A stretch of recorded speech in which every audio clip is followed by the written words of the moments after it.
Sariaya, Quezon. Kagaya ng marami, hinanap ni Enrico ang kanyang swerte sa ibang mga lugar. Kung saan-saang bayan na siya nakarating noon para magtrabaho at para kumita ng malaki. Pero sa bandang huli, wala rin naman siyang napala. Kaya magmula noon, naglilibot na siya sa mga kabayanan, pilit na nagbabakasakali na makakita ng maayos na trabaho. Ang kaso lang, parati siyang bigo, hanggang sa mapadpad siya ng Sariaya. Isipin ninyo, nagsimula siya Maynila patungong Antipolo at nilibot ang mga kabayanan dito hanggang sa makababa siya ng Quezon. Ayon sa kanya, nung makarating siya roon, di niya naisip na magtatagal siya. Basta ang ginawa niya, maghahanap siya ng trabaho na magpaparaos sa kanya mula sa araw-araw na gastusin. Kaya naman kahit sa merkado siya noon nakakita ng pagkakaperahan, hindi siya tumanggi. Masyado nang maraming pinagdaanan nitong si Enrico para mamili pa ng pagkakakitaan. Dumaan ang mga araw, pagkakargador ng iba't ibang gulay na iniaangkat ang kanyang pinagkakaabalahan. Bale sa merkado kasi siya mismo noon na masukan, kaya saklaw nila noon ang lahat ng pwestong nagnenegosyo sa loob nito. Medyo malaki naman ang kita, ang kaso lang tatagain ka talaga sa trabaho. Walang minuto noon na hindi siya nagpapasa ng mga repolyo at kopra, kaya kinahapunan nun, baldado na ang katawan niya. Sa unang linggo nga, halos umayaw na siya. Pero nang matanggap niya ang paunang sweldo para sa linggong yun, bumalik ang kanyang lakas. Doble kasi ang kanyang kinita, dahil na rin sa ilang araw na saudan.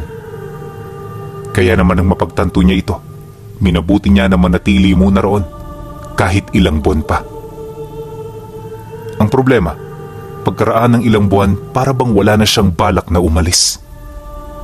Bukod kasi sa magandang pakikitungo ng kanyang mga katrabaho, nakakita na rin siya ng babaeng gusto niyang pakisamahan habang buhay. Eleanor ang pangalan nito, at kagaya niya, manggagawa din ito sa merkado. Yun nga lang, may sariling pwesto ang pamilya nito na siya namang nagtitinda ng iba't ibang gulay at karne. Malaki rin ang pwesto, kaya hindi rin biro ang kinikita nito. At sa loob ng ilang linggo nilang pag-uusap, napapansin niya na nahuhulog na rin sa kanya ang babae. Di man kasi sa pagmamayabang pero may itsura rin itong si Enrico. Matangkad siya tapos chinito at higit sa lahat, matangos ang ilong at may magandang pangangatawan. Kaya naman hindi may pagkakailang marami rin ang kababaihang nahuhumaling sa kanya. Pero nung makilala niya si Eleanor, nawala yung hilig niya sa iba. Ayon sa kanya, na ang ganoong babae ang kanyang hilig, kaya wala na siyang balak na pakawalan ito. Hindi nagtagal, dahil sa kanyang pagmamalabis, natanggap na rin niya ang matamis nitong oo. At sa loob lamang ng ilang araw, nagsimula na silang magsama. Napakaganda ng buhay niya noon pinuno, sa puntong hindi na siya nag-iisip ng hinaharap niya. Inakala rin niya na ito na ang buhay na inaasam niya, pero hindi niya alam na kagaya niya meron din pala itong madilim na sikretong tinatago.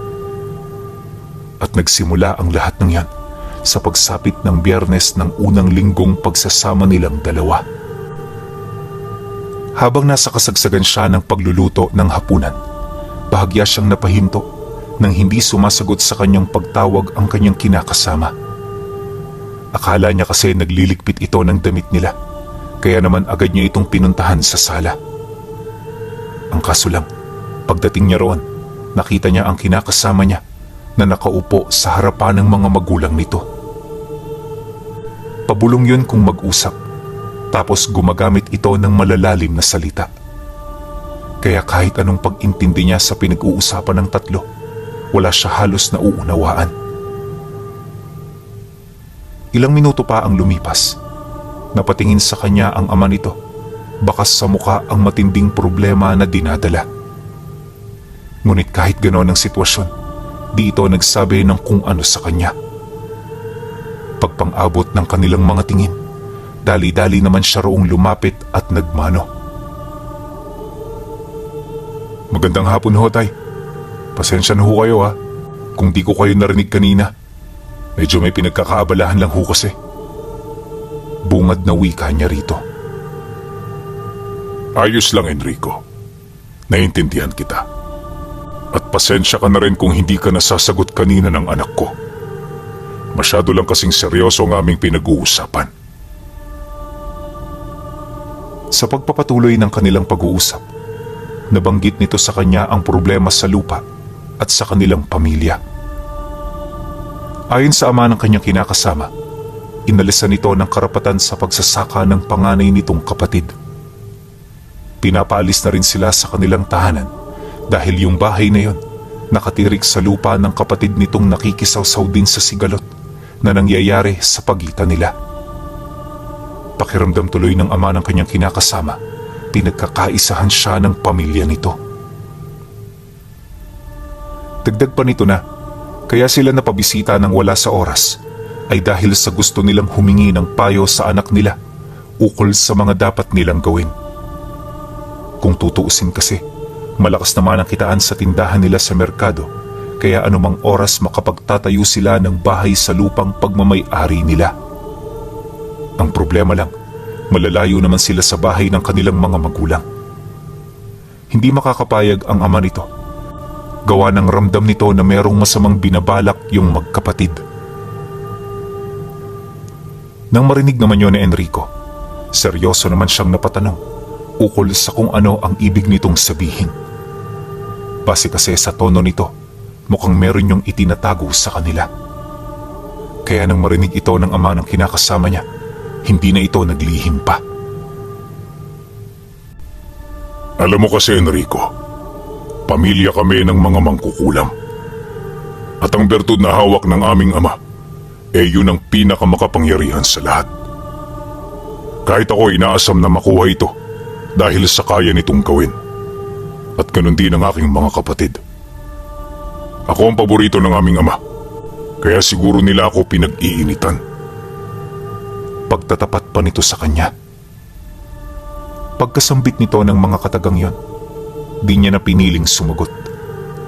Nanahimik lang siya nang sa gayoy hindi ito maging daan para mabulgar ang mga sikreto nila. Ilang minuto pa ang lumipas nang mapansin niyo ng manugang niya, nagkusa na rin itong manahimik. Bago rin siya nito tantanan, nakiusap yun sa kanya na kung maaari, huwag niya itong ipagsasabi sa kung kani-kanino.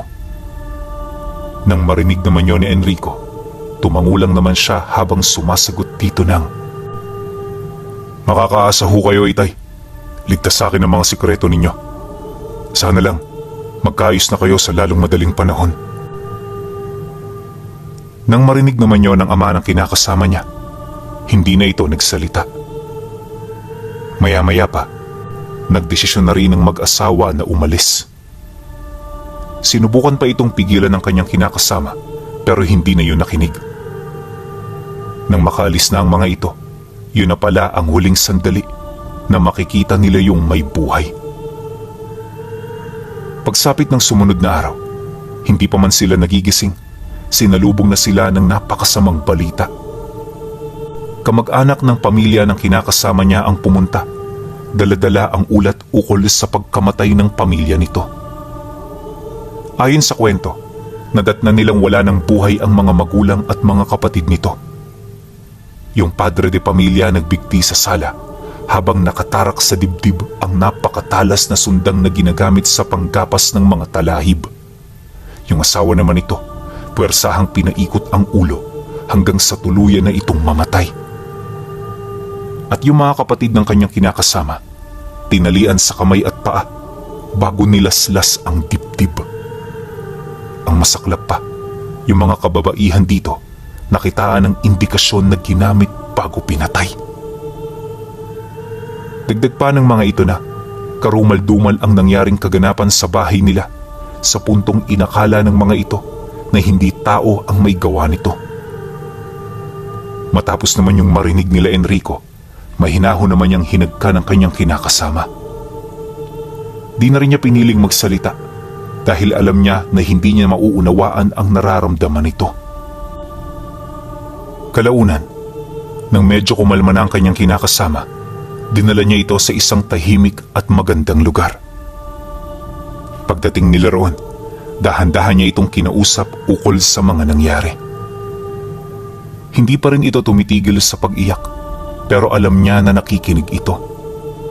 At kahit hindi yun nagsasalita, minabuti niya na ipagpatuloy ang kanyang pagpayo. Hindi nagtagal, nang medyo mahimasmasa ng kanyang kinakasama, dito na ito nagdesisyong magsalita. Ayon dito, hindi ito kumbinsido na pinatay ng ganun-ganun lang ang kanyang pamilya. Dagdag pa nito na ang pagkawala ng mga magulang niya ay maaaring parte ng alay para makakuha ng mutya ng kaliwa. Matagal na nila itong ginagawa nang sa gayoy mapaunlad palalo ang kanilang mga kakayahan. Mariin din itong inilahad na sa puntong yon dahil sa dami ng pinatay ng mga ito, maaaring nakuha na nila ang mutsyang matagal na nilang hinahangad. Ano man yon, wala siyang ideya.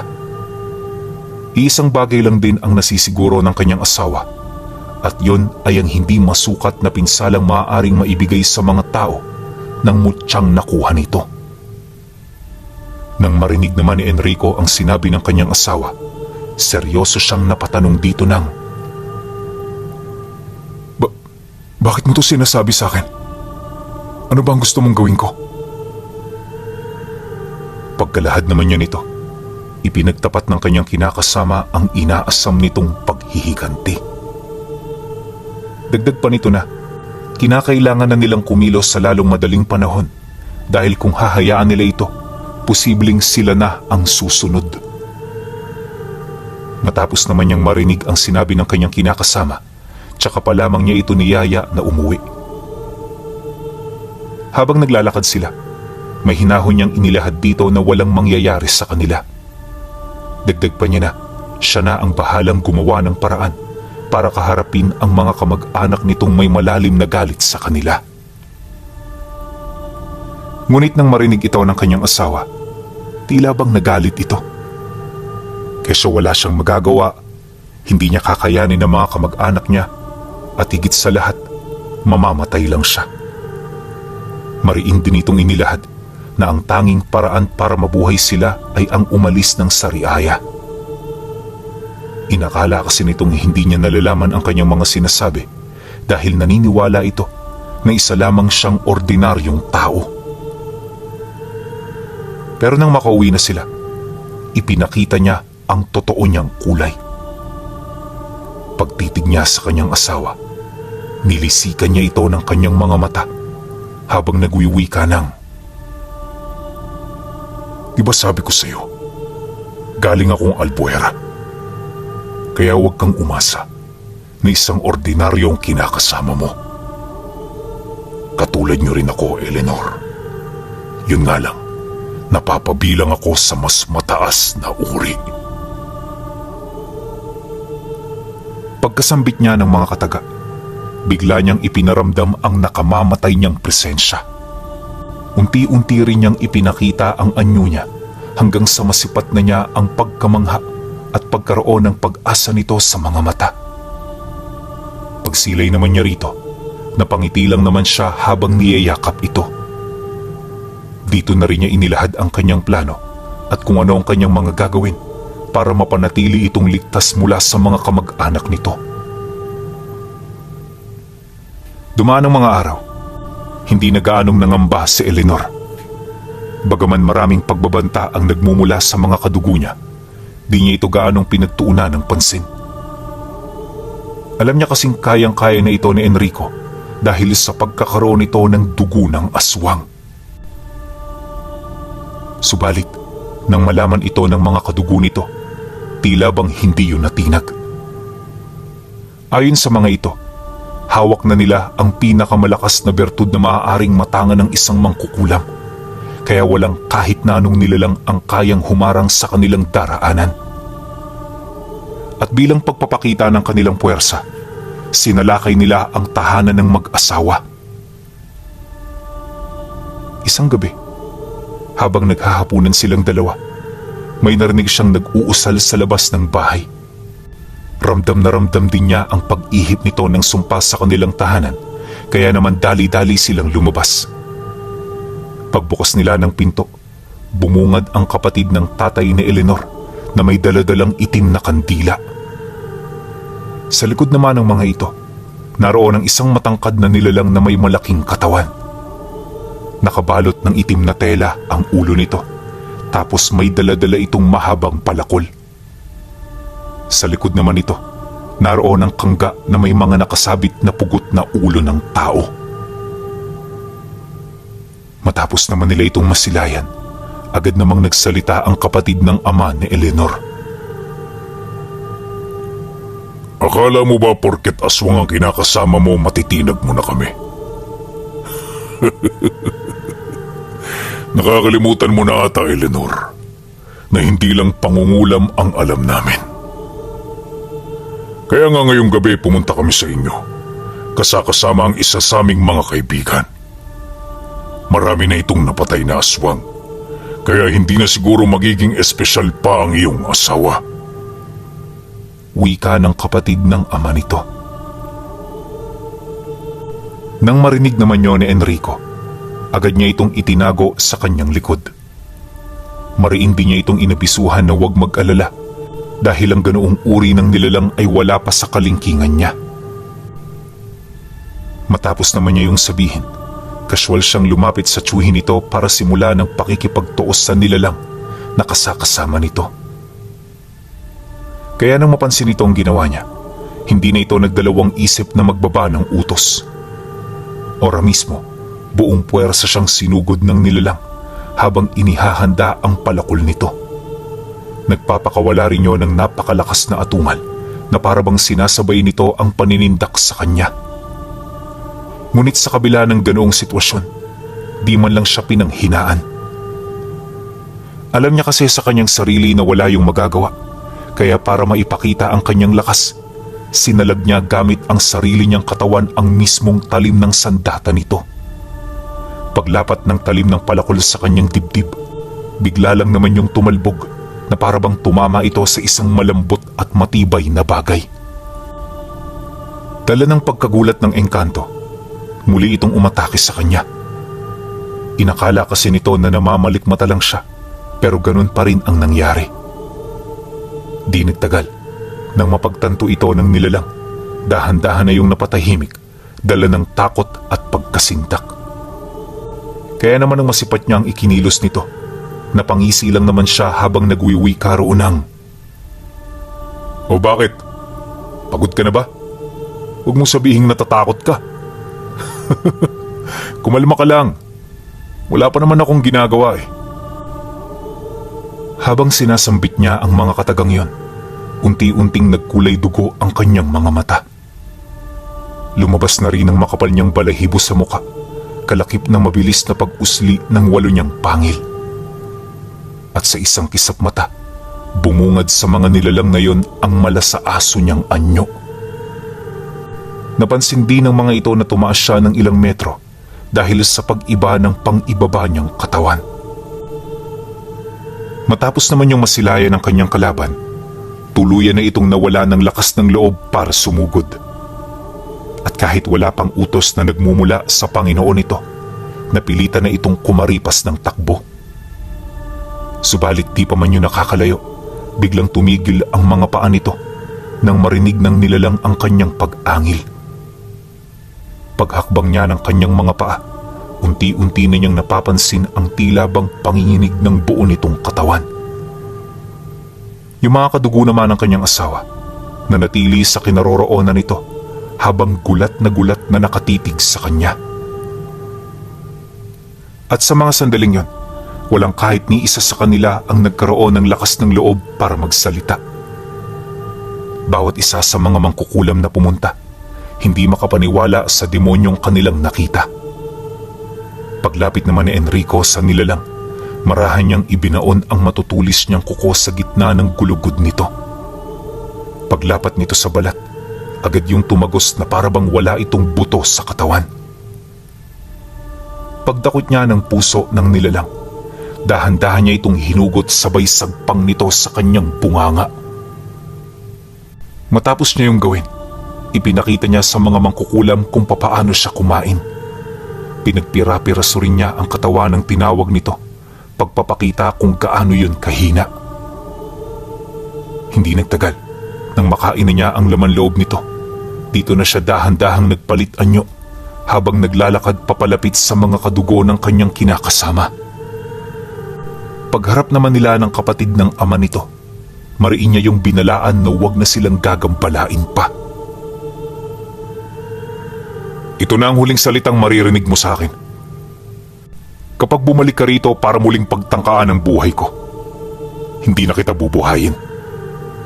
Ituring mo itong awa ko, pero huwag mong kakalimutan na anuman ang naisin ng asawa ko ay susundin ko. At sa oras na makapagpasya na siya, ako naman ang dadayo sa inyo. Ipagdasal niyo na sana'y magbagong isip at puso niya. Seryosong wika niya. Nang marinig naman niyo ng mga mangkukulam, di na ito nagdalawang isip na umalis. At kahit gustuhin man itong manatili para kausapin ang kinakasama niya, sadyang wala na yung lakas ng loob para humarap sa kanya. Maya-maya pa, nang mawala na ang grupo, minabuti na niyang bumalik sa kinaroroonan nito. Bago sila pumasok, nag-usap muna sila ng bahagya ukol sa mga nangyari. Alam niya kasing matinding takot ang naibigay niya rito, kaya kahit papaano nais niya itong maibsa ng paunti-unti. Nang maunawaan naman ng asawa niya na hindi siya kalaban, nakaramdam na yon ng seguridad. Pagpasok nilang dalawa sa loob, dito niya ipinagtapat ang totoo niyang pagkatao at kung saang uri siya napapabilang. Ayon kay Enrico, mula siya sa lahi ng mga asbo na hindi kumakain ng karne ng tao kapag nasa ordinaryo niyang anyo. Pero ibang usapan na kapag nagpalit na siya. Dagdag pa niya na kung ano ang ginagawa ng mga ordinaryong tao, ganun din ang ginagawa niya kapag nasa tao siyang anyo. Sa estadong yon, wala siyang kahinaan, pangontra at kung ano-ano pa. Basta, aakalain mo talagang isa itong pangkaraniwang tao na kahit mga albularyo walang kapasidad na matunugan ang totoo niyang anyo. Yun ang dahilan kung bakit sa tagal ng pagsasama nila, hindi man lang ito nakatunog sa totoo niyang pagkatao. Mariin din niyang inilahad na matagal na niyang hindi ginagamit ang ganoong anyo, kaya maging siya man, aminado na nahihirapang gamitin ito. Matapos naman niya itong mailahad sa kanyang kinakasama, dito niya na yun seryosong tinanong ukol sa desisyon nito sa mga kamag-anak niya. Nang marinig naman yun ni Eleanor, kumunot ang noo nito habang inilalahad na wala pa ring nagbabago sa nararamdaman niya. Pagtatapat pa nito na, hindi na yun nakakaramdam ng awa, kaya ituloy niya ang mga napag-usapan nila. Dahil sa sinabi nito, agad naman niyang minanmana ng bahay ng mga mangkukulam. Sa kanyang pagmamasid, dito niya nalaman ang mutsyang nakuha nito mula sa isinakripisyo nitong pamilya. Ayon sa kanya, na ang mutsyang yon ay may kakayahang magpaahon ng demonyo para makipagkasundo sa kanila. Nakadepende sa mga mangkukulam kung ano ang kanilang hihilingin kapalit ng buo nilang kaluluwa. Nakakatakot man kung iisipin, hindi siya gaanong nabahala. Alam niya kasi na mas matalino ang mga dyablo, kaya hindi ito maiisahan ng mga mangkukulam. Batid din niya na nangangailangan pa ito ng panahon para mapaghusayan ang paggamit sa mutsyang yon. Kaya kung iisipin, wala pa silang maaaring ipag-alala. Ngunit sa kabila nito, hindi siya nagpakakumpiyansa. Anumang oras kasi, pwedeng magbago ang sitwasyon.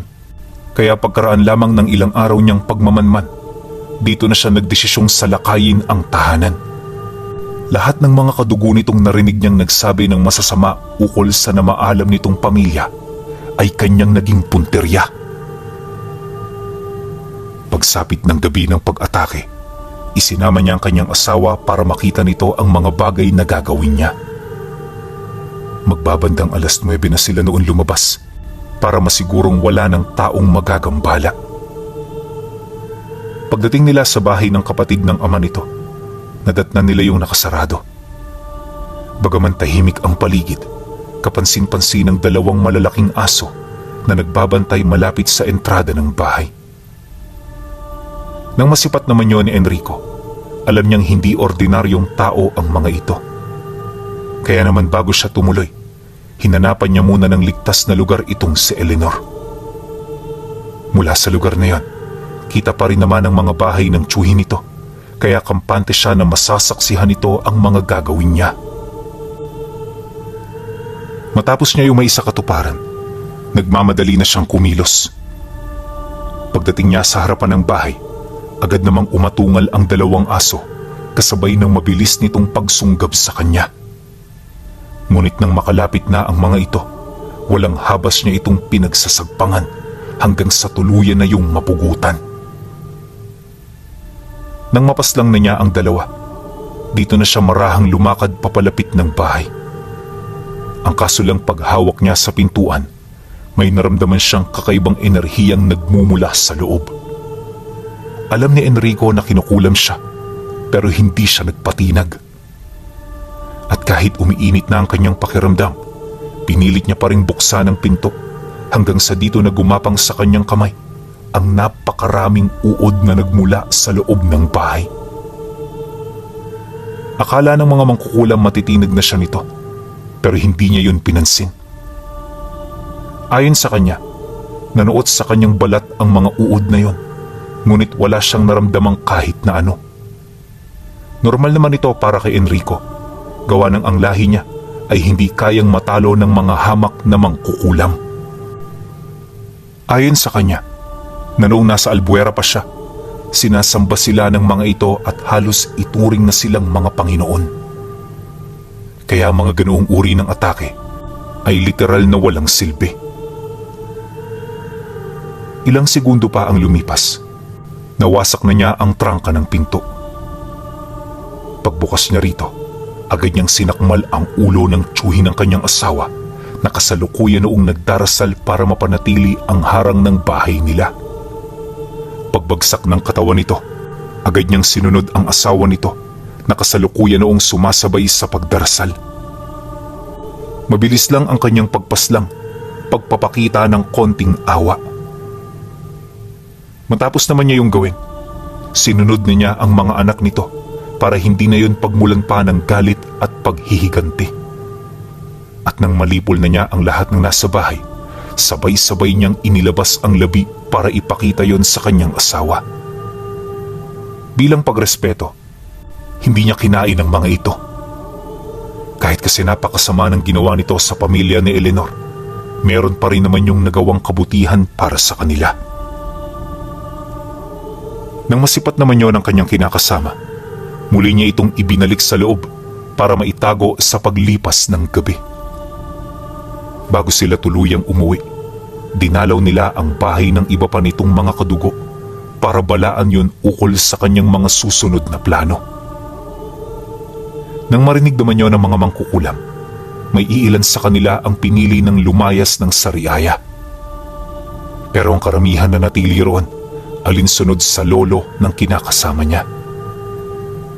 Ayon dito, hindi nila kailangan matinag sa mga ganoong uri ng nilalang dahil marami sila.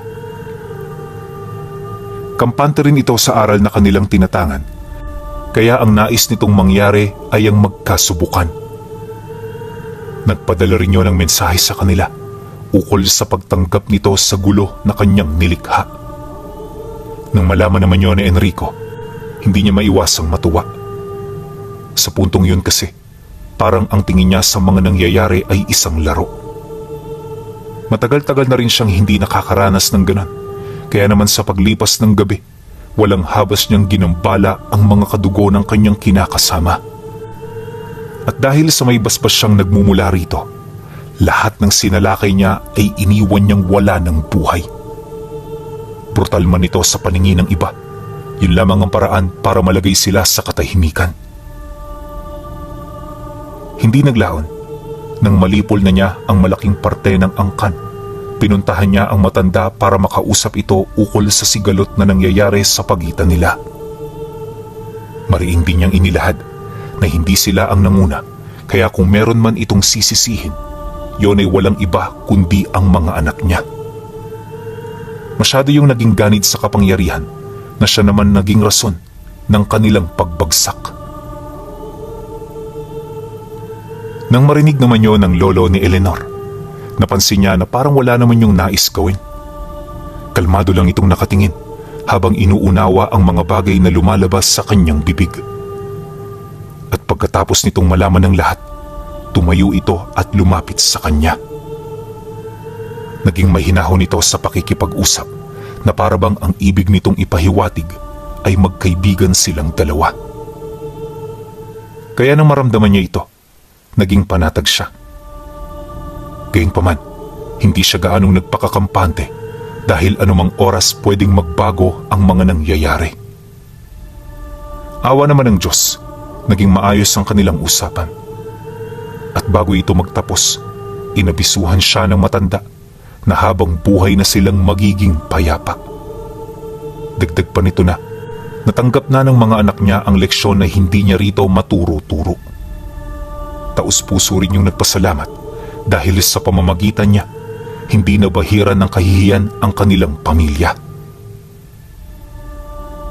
Nang marinig naman niya ang sinabi nito, tuluyan na ring nawala ang galit sa kanyang puso. Si Eleanor naman noon, napatawad na rin ang mga tiyuhin niya buhat sa mga nagawa nitong kasalanan sa kanila. At magmula nang mangyari ito, hindi na sila ginambala pa ng mga kadugo nito. Namuhay na rin sila ng payapa, bitbit ang mga karanasan